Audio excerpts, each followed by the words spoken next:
Guys, आशा करती हूँ आप सभी ठीक होंगे। तो चलिए आज हम पढ़ने वाले हैं राज्य, राजा और एक प्राचीन गणराज्य। ठीक है, पांचवा चैप्टर है हमारे अतीत की बुक का।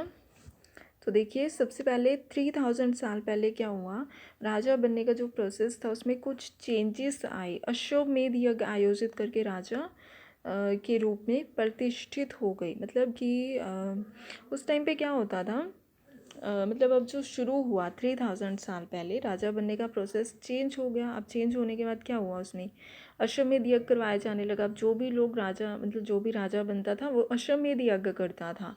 ठीक है, तो शासक 3000 साल पहले राजा बनने का जो प्रोसेस उसमें कुछ चेंज आए। अश्वमेध यज्ञ आयोजित करके राजा के रूप में प्रतिष्ठित हो गए। और अश्वमेध यज्ञ करने वाला जो राजा था वो बहुत ही पावरफुल माना जाता था। महायज्ञों को करने वाला जो राजा है अब जन के राजा ना होकर जनपदों के राजा माने जाने लगे। और जनपद का शाब्दिक अर्थ क्या था, जनता के, जन के बसने की जगह। मतलब वो सिर्फ जनता का राजा नहीं बल्कि जनता के जो रहने की जगह है ना, उस चीज़ का भी वो राजा था। मतलब ज़मीन, उस भूमि का भी वो राजा होता था जहाँ पे जनता बसती है। ठीक है, तो अश्वमेध यज्ञ, अब इस यज्ञ में जो था, रथ घोड़े को राजा के लोगों की देखरेख में स्वतंत्र विचरण के लिए छोड़ दिया जाता था। तो इस घोड़े को किसी भी दूसरे राजा ने अगर रोका तो क्या होगा, उसे वहाँ पे अश्वमेध यज्ञ करने वाले राजा से युद्ध करना होगा। और अगर उस युद्ध में उसकी जीत हो जाती है तो वह पावरफुल माना जाएगा। और अगर वो हार जाता है तो जो अश्वमेध यज्ञ करने वाला राजा है वो पावरफुल माना जाएगा। लेकिन एक दूसरी कंडीशन, जब अगर उसे जो घोड़ा भेजा गया है, छोड़ा गया है, अगर उस घोड़े को ऐसे ही छोड़ दिया, किसी ने भी नहीं पकड़ा उसे, किसी ने भी नहीं रोका, तो क्या होगा, जो अश्वमेध यज्ञ वाला राजा है वो अधिक पावरफुल माना जाएगा। और जो यज्ञ पुरोहित द्वारा संपन्न होता था और विभिन्न राजा को यहाँ पर आमंत्रित किया जाता था। ठीक है, पुरोहित मतलब ब्राह्मणों द्वारा जो यज्ञ वगैरह करते थे उनके द्वारा ये संपन्न होता था।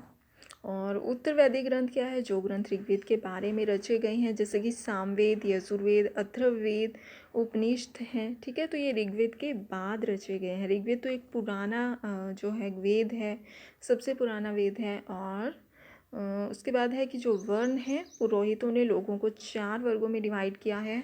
एक तो है ब्राह्मण, क्षत्रिय, वैश्य और शूद्र। ब्राह्मण वही हैं जो वेदों का अध्ययन करेंगे, यज्ञ करेंगे।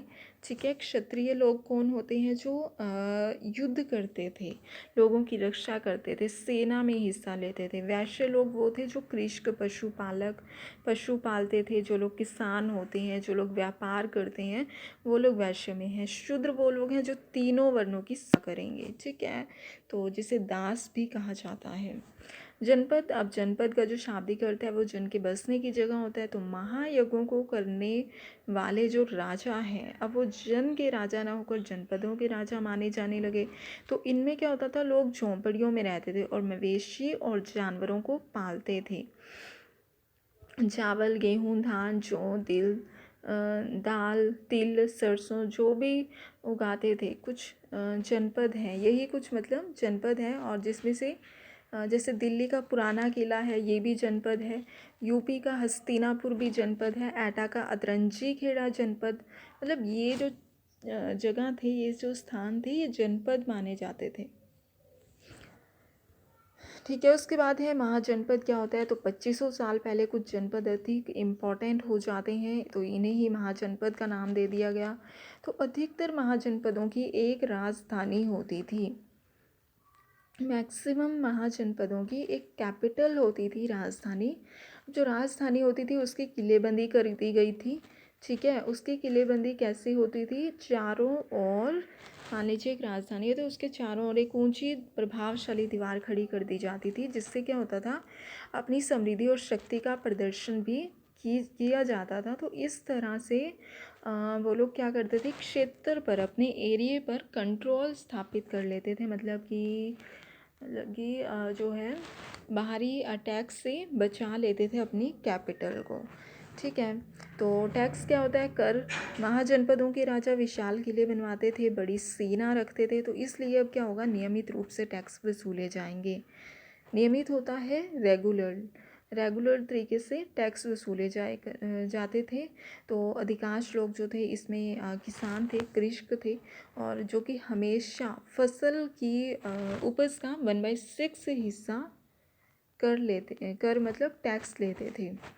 ठीक है, मतलब किसानों से 1/6 हिस्सा टैक्स का लिया जाता था। और कारीगरों के ऊपर भी टैक्स लगते थे, जो कारीगर होते हैं, जैसे जैसे लकड़ी का सामान बनाते हैं या फिर पेंटिंग वगैरह करते हैं, ऐसे कुछ कारीगर जिनसे उनसे भी क्या होता था? टैक्स लिए जाते थे। और कुछ श्रमिक होते थे, मज़दूर लोग, तो उनसे क्योंकि वो गरीब होते थे, टैक्स तो नहीं दे पाते थे, तो इसलिए उन्हें राजा के लिए महीने में 1 दिन काम करना पड़ता था, फ्री में काम करना पड़ता था, ताकि उसका जो टैक्स है वो वहाँ पर कट जाए। ठीक है। तो उसके बाद है पशुपालक, जानवरों या फिर उनके जो उत्पाद के रूप में टैक्स देना पड़ता था। ठीक है, जो भी लोग जानवर पालते थे तो उसके रूप में भी टैक्स देना पड़ता था। व्यापार करते थे, सामान खरीदना बेचना, तो इन चीज़ों पर भी टैक्स देना पड़ता था। जो आखेटक होते थे, कल मैंने आखेटक वर्ड पढ़ा था, जिसका मतलब था खाद्य संग्राहक, है ना। तो भोजन इकट्ठा करते थे जो लोग, उन्हें हम आखेटक कहते हैं। तो जंगल से प्राप्त जो वस्तुएं उन्होंने इकट्ठी किया, उनमें से कुछ चीज़ें देनी होती थी राजा को। ठीक है। तो कृषि में चेंज, अब इस युग में कृषि के क्षेत्र में 2 बड़े चेंजेस आए। हल के फाल जो पहले आई थिंक लकड़ी के बनते थे, तो अब जो है वो लोहे के बनने लगे, जिससे कि अब कठोर ज़मीन को भी आसानी से खोदा जाता था, जोता जा सकता था। और इससे क्या हुआ? फसलों की उपज बढ़ी, क्योंकि मिट्टी जो है अब उपजाऊ होने लगी। पहले क्या होता था? मिट्टी खुद नहीं पाती थी प्रॉपर, जोती नहीं जाती थी। ठीक है। तो अब क्या हुआ? लोगों ने धान के पौधों का रोपण शुरू कर दिया। धान मतलब होता है जिससे चावल निकलते हैं। ठीक है, जिसे हम वो कहते हैं, जिसे हम अपनी लैंग्वेज में यहाँ पे जीरी बोला जाता है धान को। ठीक है, धान के पौधों का रोपण शुरू किया, और जिससे कि अब पहले की तुलना में बहुत ज़्यादा पौधे जीवित रह जाते थे। क्यों? क्योंकि मिट्टी उपजाऊ होने लगी, तो पैदावार भी ज़्यादा होने लगी। सूक्ष्म निरीक्षण, तो देखिए मगध क्या है? मगध लगभग 200 सालों के भीतर मगध सबसे इम्पॉर्टेंट जनपद बन गया था। और गंगा और सोन जैसी जो नदियाँ थी वो मगध से होकर बहती थी, है ना। जो कि मैंने उस दिन आपको पढ़ाया है फर्स्ट वीडियो में, कि गंगा के शायद साउथ वाले एरिए में मगध बसा हुआ था, है ना। हाँ, तो गंगा और सोन जैसी नदियाँ यहाँ पर बहती थी, जिसके कारण से ये इम्पोर्टेंट जनपद बन गया, बहुत ही इम्पोर्टेंट नगर बन गया था। और मगध का एक हिस्सा है जो कि जंगलों से भरा हुआ था। अब क्योंकि इसके आसपास नदियाँ थी, तो यहाँ पर जंगल होना मतलब संभव है कि यहाँ पर जंगल हो सकते हैं, पेड़ पौधे उग सकते हैं। तो इन जंगलों में रहने वाले हाथियों को, इन जंगलों में हाथी रहा करते थे, तो उन हाथियों को पकड़कर उन्हें ट्रेनिंग दी जाती थी, और फिर उन्हें सेना में शामिल किया जाता था। ठीक है, सेना में उनका यूज़ किया जाता था। मगध की बात करें तो बिंबिसार जो है मगध का शक्तिशाली शासक था। मगध राज्य का शक्तिशाली शासक बिंबिसार था, जो कि अजातशत्रु राजगृह में स्तूप का निर्माण करवाया।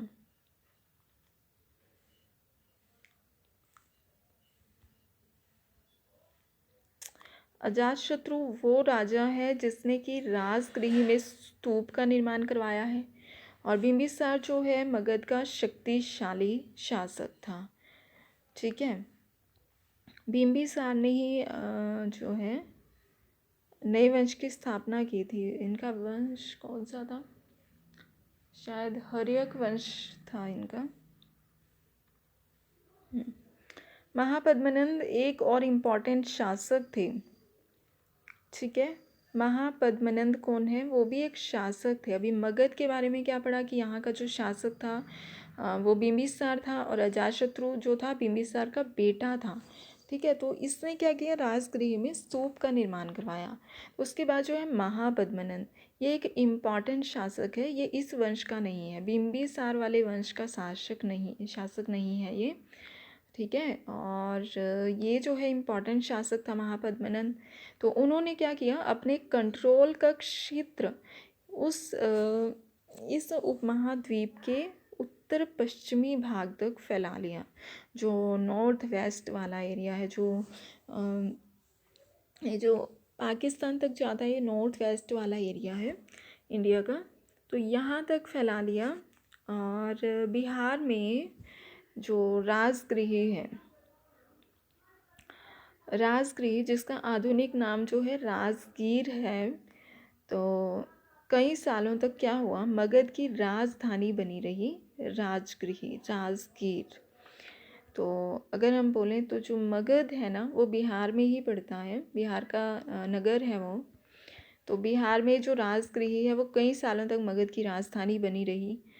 और बाद में क्या हुआ, पाटलिपुत्र जिसका आज का नाम पटना है, उसको राजधानी बनाया गया। तो इसे है कि जो मगध की पहली राजधानी थी वो थी राजगीर। ठीक है, और सेकंड जो राजधानी बनी वो बनी पाटलिपुत्र। ठीक है, तो ये याद रखिएगा। तो बिंबिसार के टाइम पे शायद राजगीर उसकी राजधानी थी। ठीक है, वज्जी, तो इसकी जो राजधानी है वैशाली थी। वज्जी भी एक स्थान है, इसकी राजधानी वैशाली थी, और ये भी मगध के समीप पड़ता है। यहाँ पे जो शासन व्यवस्था है गण संघ थी। इन गण संघ में कई शासक होते थे, कभी कभी तो लोग एक साथ शासन करते थे, और वे सभी राजा होते थे। ठीक है, तो वज्जी की बात कर रहे हैं, इसकी राजधानी वैशाली थी और ये मगध के समीप पड़ता था। ठीक है, मतलब वज्जी जो नगर है वो भी मगध के समीप ही है, उसके नज़दीक है। और यहाँ पे जो शासन व्यवस्था है वो गण संघ में थी। ठीक है, और गण संघ में क्या होता था, इसमें ना कई सारे शासक होते थे, कभी कभी लोग जो हैं एक साथ शासन करते थे, और वे सभी राजा होते थे। मतलब ये नहीं है कि एक राजा यहाँ पर शासन करेगा, कई लोग मिलकर शासन करते थे और सभी को फिर राजा माना जाता था। 2300 साल पहले क्या हुआ, मेसिडोनिया का जो राजा है सिकंदर, विश्व विजय करना चाहता था, पूरे वर्ल्ड पर वो विजय करना चाहता था। तो वह मिस्र और जो पश्चिमी एशिया के कुछ राज्यों को जीतता हुआ, मिस्र कंट्री है मिस्र, ठीक है, और इजिप्ट बोलते हैं इसे इंग्लिश में। तो और जो है पश्चिमी एशिया वाला एरिया, उसके कुछ राज्यों को जीतता हुआ ये इंडिया की ओर बढ़ गया। तो भारतीय उपमहाद्वीप में जब ये बढ़ा, वहाँ पे व्यास नदी के किनारे तक पहुँच गया। ठीक है, अब जब उसने मगध की ओर कूच करना चाहा, वो सोच रहा था कि मगध को भी जीता जाए, मगध की ओर जाने लगा, तो उसके सिपाही तो थक चुके थे। अब इतना टाइम हो गया उन्हें घर से निकले हुए, तो वो इतने थक चुके थे, इतने मतलब इतने टायर्ड हो चुके थे कि उनका मन नहीं था आगे जाने का। ठीक है, अब वो सोच रहे थे कि हम अपने घर चले जाएं। तो उन सिपाहियों ने, जो उनके साथ सेना आई थी सिकंदर के साथ, उन्होंने आगे बढ़ने से इनकार कर दिया, बोला कि हम नहीं जाएंगे, व्यास नदी को पार करके हम नहीं जाने वाले आगे। तो अब अकेला राजा क्या करता, तो उसे अपनी जनता की, अपनी इस सेना की बात माननी पड़ी। तो वे इस बात से भयभीत थे, जो सेना थी, कि भारत के शासकों के पास पैदल रथ हाथियों की बहुत बड़ी सेना थी। ठीक है, और इतनी बड़ी सेना, और वो लोग तो कम थे, तो उन्हें तो इस बात का डर था कि वो तो हमें मार देंगे, है ना, मतलब हम जीत नहीं पाएंगे, और इसलिए वो मरने से डरते थे। और वो लोग क्या किया, उन्होंने वापस जाने का फ़ैसला किया। तो तब वहाँ से जो सिकंदर है रिटर्न हो जाता है अपने कंट्री की ओर, जहाँ से वो आया था। तो चलिए, इस तरह से आज का टॉपिक हमारा यहीं पर ख़त्म है। फिर मिलते हैं नेक्स्ट वीडियो के साथ। Bye bye.